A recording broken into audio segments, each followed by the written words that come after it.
This lesson will cover a study of the book of Job, commencing in chapter 30.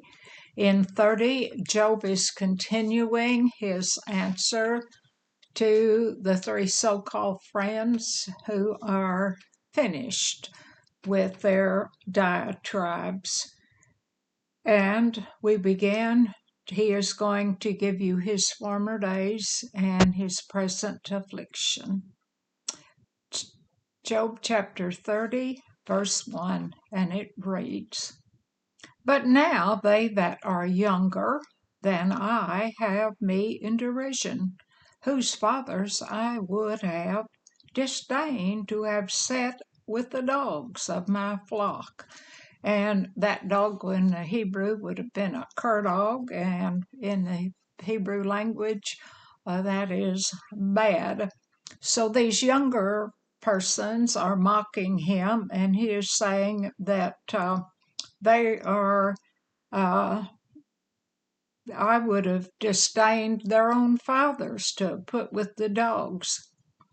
2, yea, whereunto might the strength of their hands profit me, in whom old age was perished.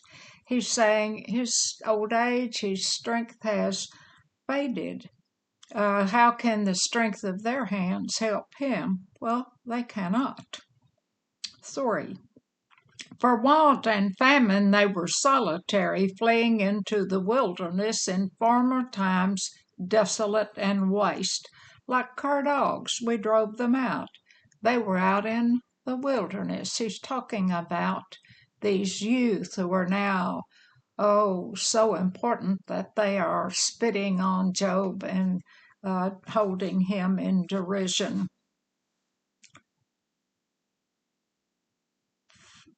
4, who cut up mallows by the bushes and juniper roots for their meat. They were so without that they ate mallow, and that would have been a saltwort, and they would have eaten juniper roots. Juniper, an evergreen tree, its root would likely have a very strong taste. So the fathers of these would have been like cur dogs and would have been out in the wilderness barely surviving.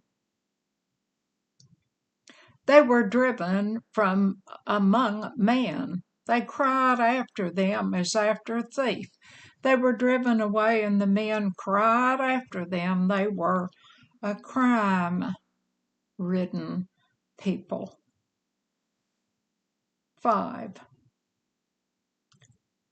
6, to dwell in the cliffs of the valleys, in caves of the earth, and in the rocks. They had no homes.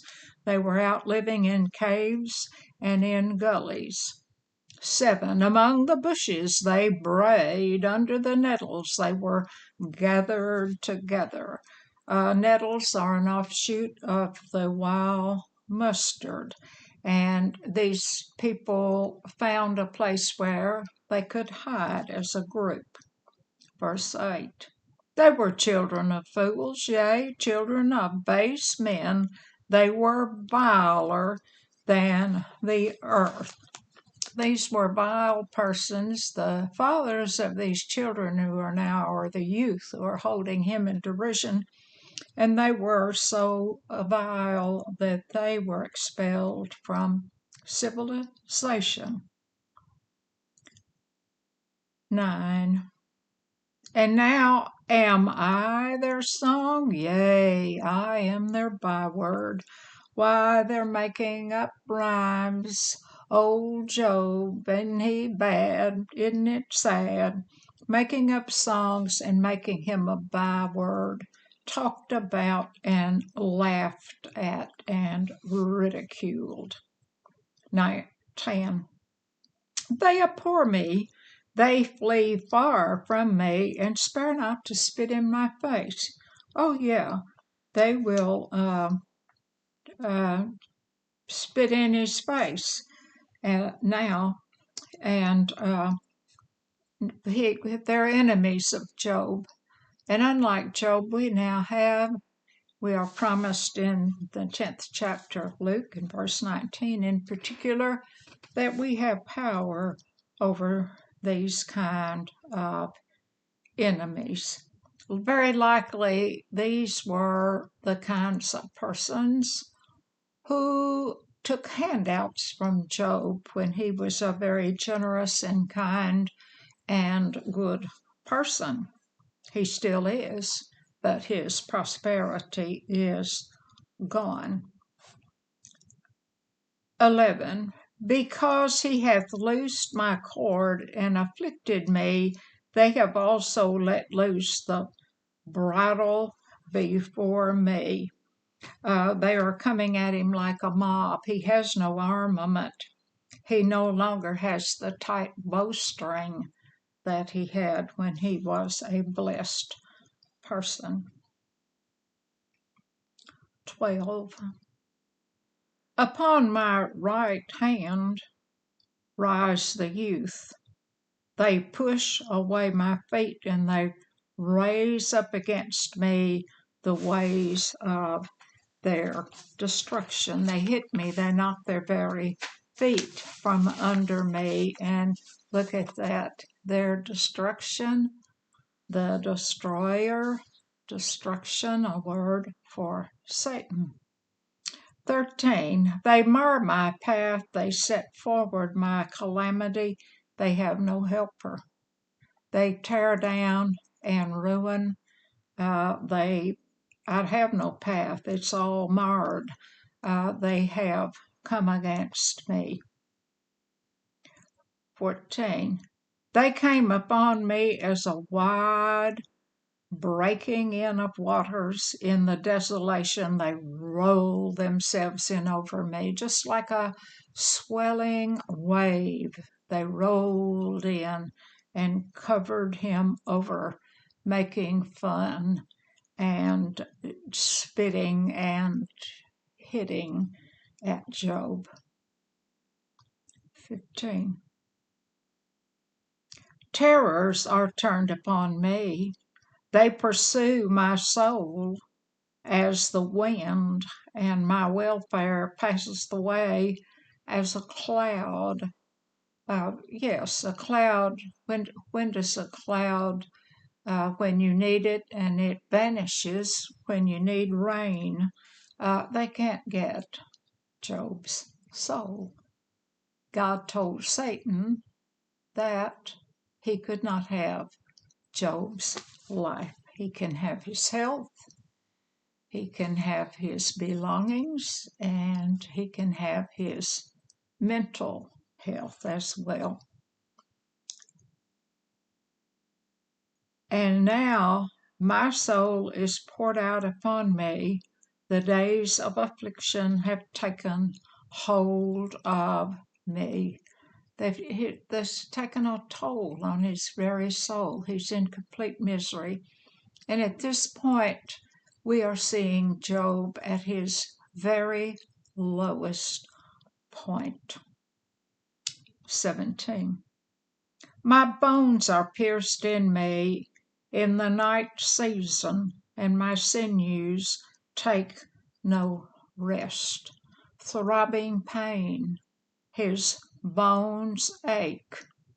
He hurts all over. In the night season, can you sleep if you are in horrible, horrible pain? No. 18. By the great force of my disease is my garment changed. It bindeth me about as the color of my coat. This is an analogy. His very body is analogous here to a garment. And how would you feel if you were wearing a shirt and to have the collar all twisted would mean you would have to have it on perhaps without your arms in the sleeves, and it would twist and hurt your neck. And this means his body is like having a garment on that is not ill-fitting or put on incorrectly, and that is pinching and twisting.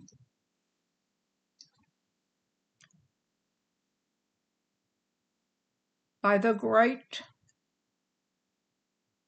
19, he hath cast me into the mire, and I am become like dust and ashen.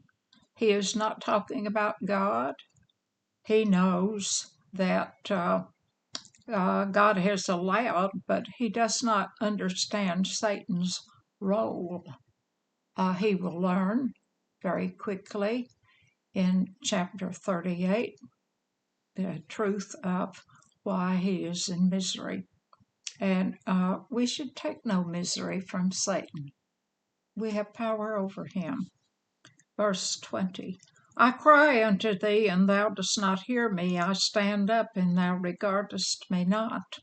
He's trying to get God's attention. God has promised Satan that he would back away. 21, thou art become cruel to me with thy strong hand. Thou opposest thyself against me.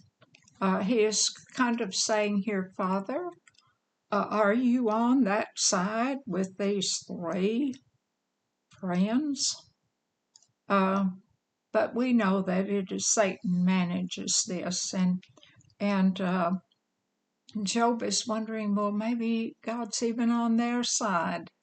Do you not know that Satan had a very good laugh at this? Verse 22, thou liftest me up to the wind, thou causest me to ride upon it, and dissolvest my substance. He's been lifted up in the wind, like this loses in the translation. Once you lifted me, and now I'm like chaff, like a piece of straw blowing around in the wind. The translation is not really clear on this verse. For I know that thou wilt bring me to death, and to the house appointed for all living. And that, of course, is the grave. But Job understands the difference. We have seen through our study. He knows the difference in the flesh body, the mortal man, and the spirit body. And it is the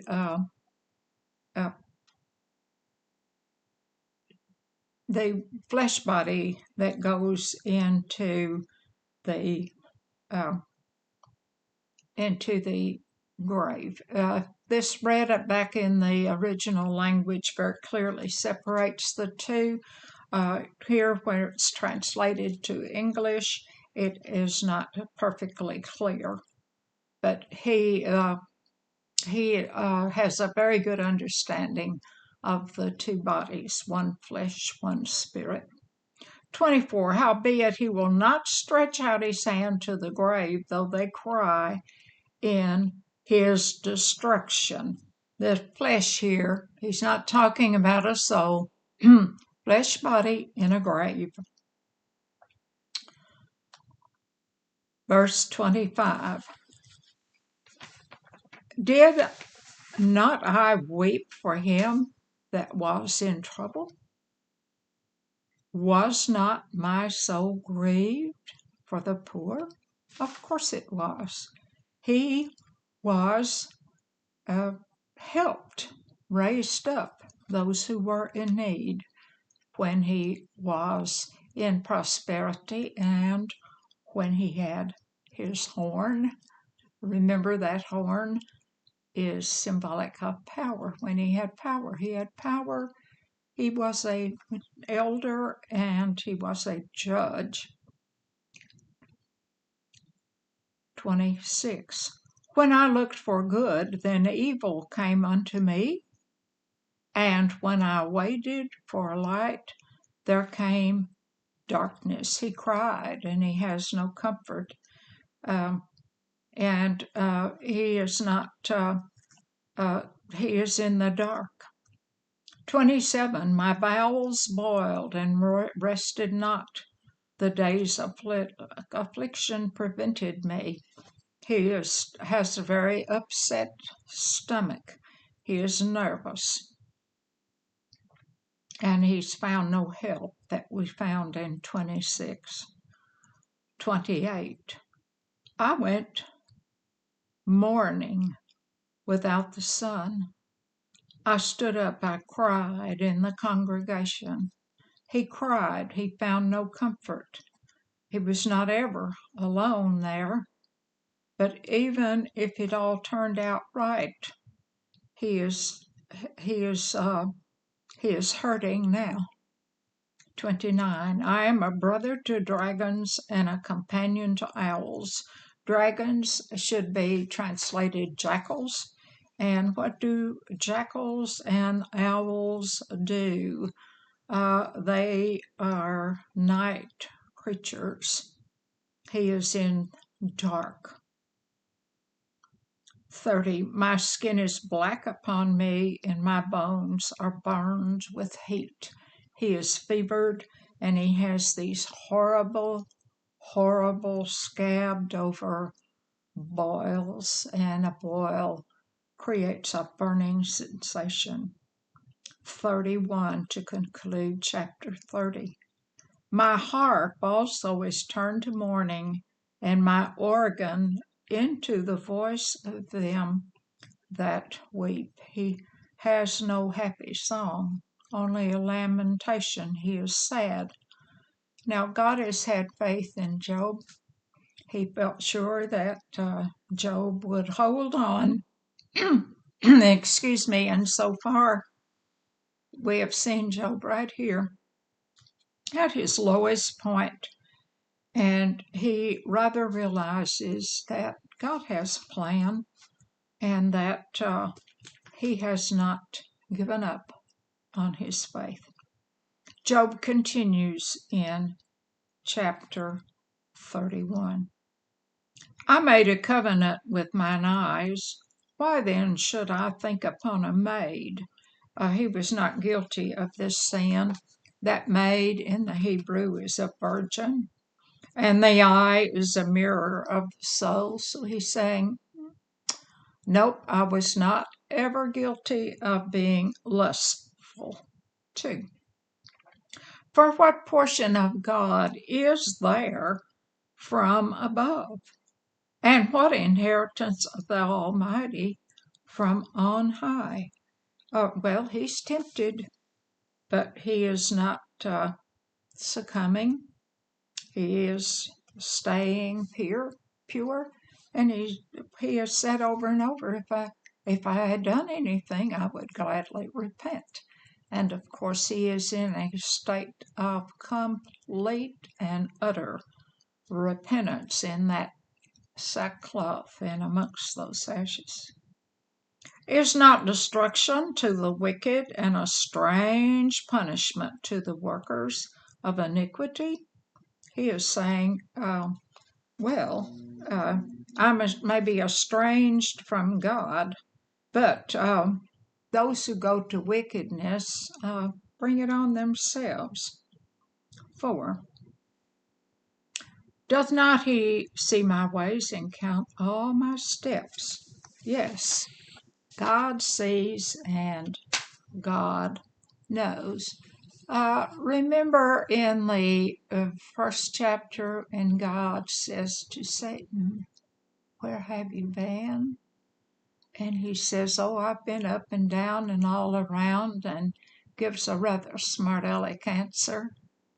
And of course, God knows where Satan has been and exactly what he has been doing. Just as Job here knows that God knows, sees, counts his steps.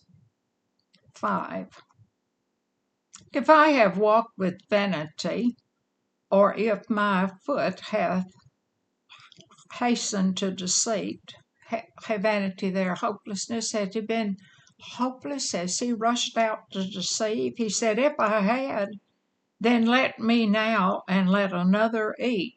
Yea, let my offspring be rooted out. He said, if that is true, then let me go. And excuse me, I have skipped verse 8, which he continues about if I have been in deceit and hopeless. Verse 6, let me be weighed in an even balance, that God may know mine integrity. He says, if I have done those things, if I've been hopeless, if I've been out deceiving, let me be weighed. Let me be weighed evenly and honestly, and God knows that I'm innocent.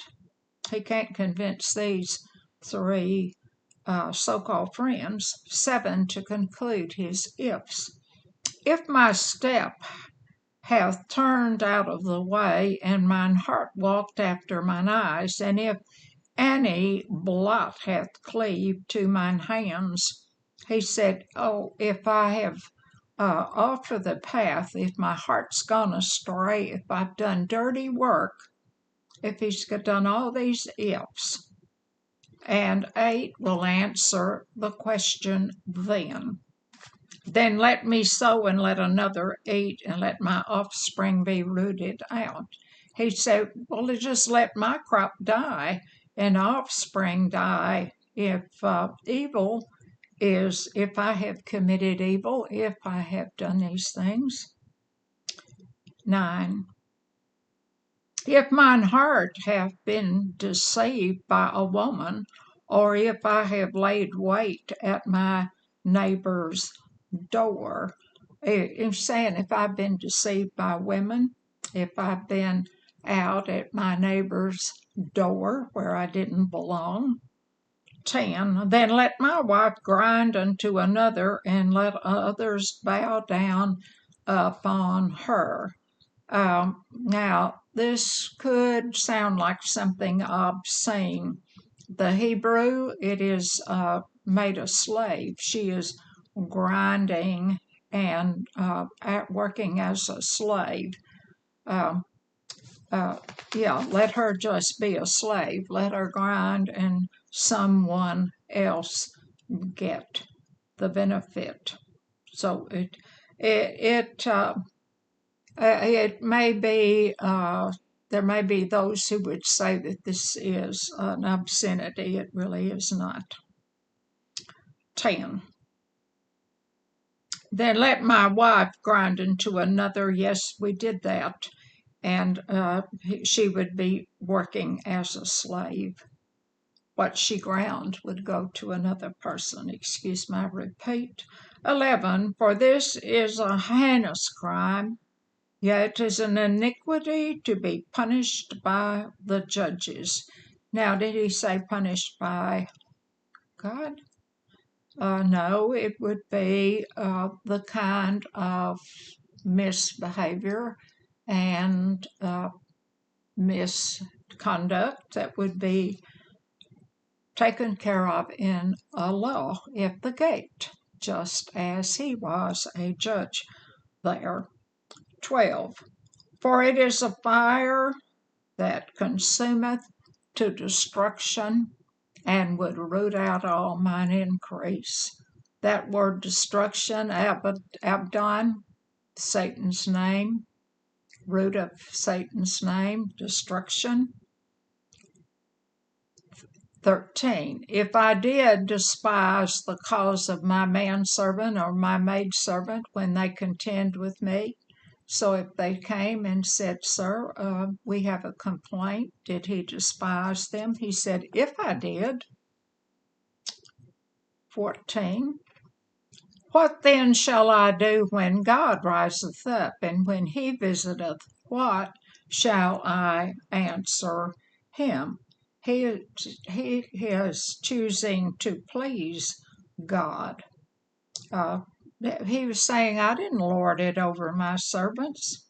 He was an elder. and he was a judge. He's told us this in a previous chapter. And he judged persons fairly. He was so respected that the nobles and the heads of families kept their mouths shut to hear his opinion. Verse 15. Did not he that made me in the womb make him? And did not one fashion us in the womb?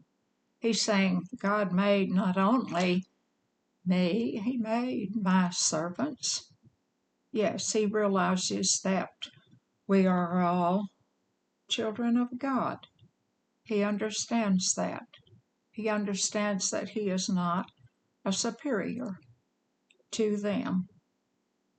18. For from my youth he was brought up with me as with a father, and I have guided her from my mother's womb. He is saying that I've guided and helped from my youth the widow or the orphan to be treated with respect, just as any other person. 19. If I have seen any perish for want of clothing, or any poor without covering, if his loins have not blessed me, and if he were not warmed with the fleece of my sheep, he's saying, if I hadn't given them clothes off my own sheep, if I had done these things, if I had lifted up my hand against the fatherless when I saw my help in the gate. Oh, he was in the gate as a judge.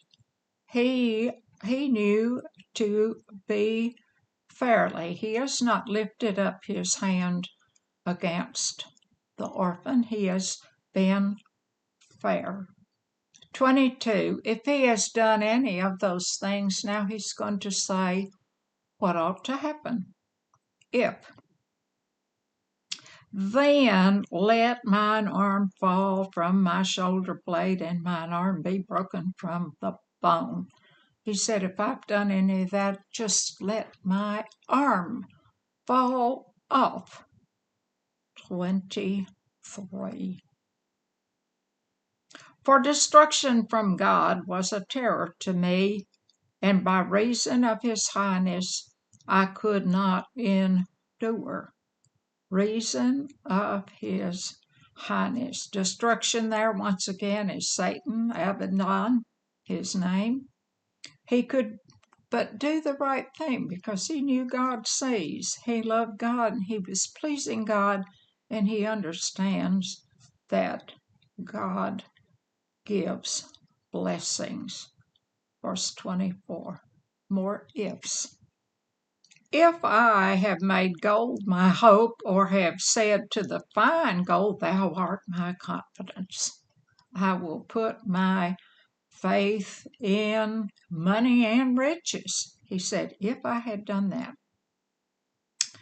If I rejoiced because my wealth was great, because my hand had gotten much, if I had been trusting in riches and money and rejoiced that I had so much. 26. If I beheld the sun when it shined, or the moon walking in brightness. Now, this rather loses a little bit here in the translation. This has to do with idolatrous worship of the moon or the sun. If he had done anything like that, the constellations are in the heavens, of course, and they are instructive, but they are not to worship, and they are not to be used to tell a fortune. Verse 27. And my heart hath been secretly enticed, or my mouth had kissed my hand. Oh, if I'd just been enticed away, or just blown a kiss at some idolatrous thing to them. if I'd just done such a thing. He hasn't.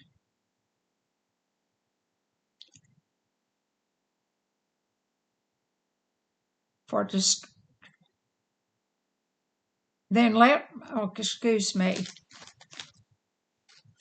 And my heart hath secretly in, in enticed, and my mouth hath kissed my hand. Yes, your heart be enticed into idolatry, and you would be blowing kisses to the moon or the sun in worship.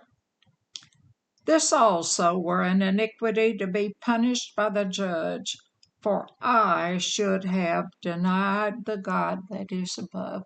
He's saying if I had done any of those things, if I had worshipped wealth, if I had thought, oh, I brag about what I have, if I'd gotten out and gotten into moon and sun worship, he said, then I would have had to say there's no God. I would point out that in the time frame when this was written, sun and moon worship was very much in the norm. As a matter of fact, Abraham, when he left Ur, those persons were moon worshippers, and he went to Haran, and there was a big, huge temple there in Haran for moon worship. So in the time that this is written, moon and sun worship would have been much abounded. If I rejoiced at the destruction of him that hated me, or lifted up myself when evil found him. And once again, Job gives us a model behavior. Do we rejoice at the destruction of someone, even one who has moved against us? Do we say, oh, ha, ha, ha, I'm glad old Joe has seen what he has gotten in store for? Or lift myself up when evil found him, say, oh, look, I'm so much better than he. Job has said, if I had done that, he is counting that a sin. Lesson to us. When someone who has harmed us falls into grief and despair, we don't rejoice over it, and we don't say, see how much a better person I was than he. A lesson in model Christian behavior. 30. Neither have I suffered my mouth to sin by wishing a curse to his soul. A sin again. Never ever should we curse a person's soul. We should never ever say, oh, I wish that he would be where he belongs with Satan. Never ever do we do those things. And he's saying, if I had done those things, if the men of my tabernacle or of my house said not, oh, that we had of his flesh, we cannot be satisfied. He is saying, this man here means both sexes. He said, if I had not taken good care of them and eat and be satisfied, we cannot be satisfied if we have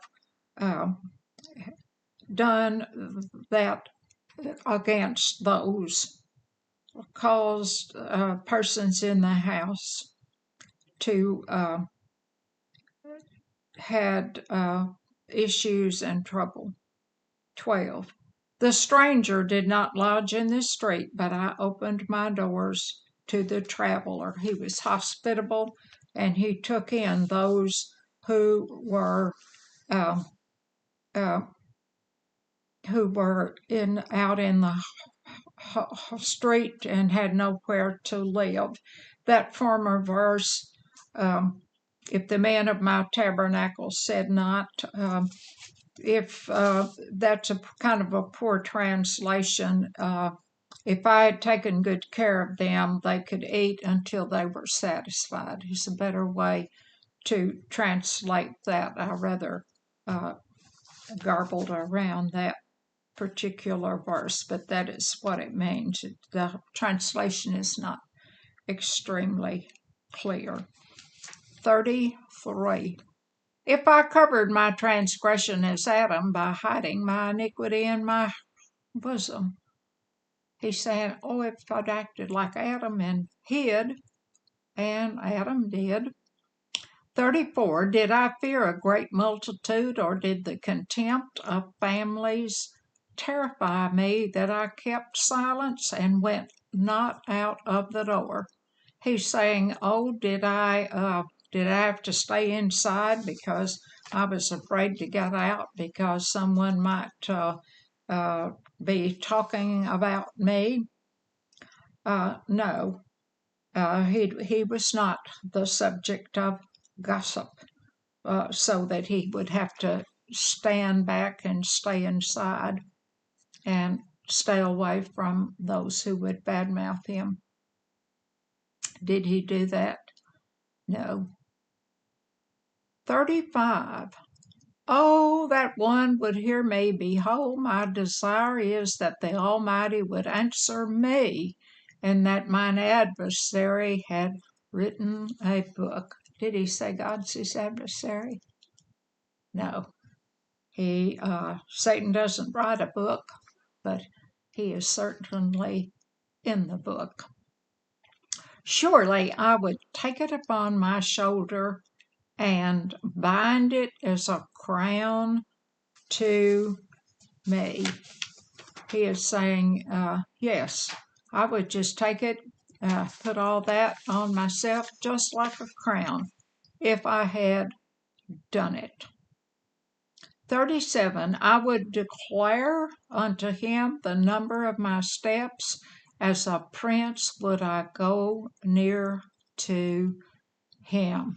Yes, he would. He would declare his numbers of steps, and he's saying, I would play my record to God. And of course, we will play our record when we meet up with our judgment. 38. If my land cry against me, or the furrows likewise complain. You're saying if my very land, if land complains, what's it do? It fails to produce.